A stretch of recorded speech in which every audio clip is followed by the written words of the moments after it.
Ja està obert el període d'inscripció per apuntar-se al Pla de Formació per a Entitats, un pla que enguany arriba a la seva tercera edició i que es marca com a objectiu donar eines a les associacions per ajudar-les en la gestió del seu dia a dia. El pla inclou 3 tallers de curta durada centrats en tràmits que les entitats han de fer anualment amb l'administració local, com ara la sol·licitud i justificació de subvencions o l'actualització de dades del Registre Municipal d'Entitats Ciutadanes. Des de l'any passat el pla també compta amb una part de monogràfics que respon a solucionar necessitats i inquietuds de les entitats viladecanenques. Enguany afegim un nou monogràfic al pla de formació i en lloc de fer 2, com l'any passat en fem 3. El primer monogràfic està adreçat a ensenyar a les entitats a manegar la documentació interna i és un curs sobre la gestió de la documentació.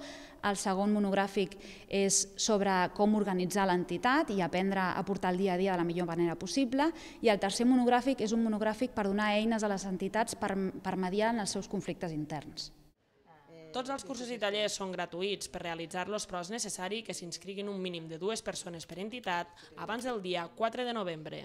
Per nosaltres és molt important aquest projecte i que les entitats participin perquè és una manera de dinamitzar el moviment associatiu i d'aconseguir que les entitats millorin la seva situació i s'adaptin a la realitat que tenen al seu voltant i aprenguin el dia a dia a portar millor l'entitat, l'associació. Aquelles entitats interessades en participar al pla de formació poden apuntar-se o bé al casal d'associacions de dilluns a divendres per la tarda o als casals de barri d'Albarrossa, Sales i Hispanitat o per internet a www.viladecans.cat.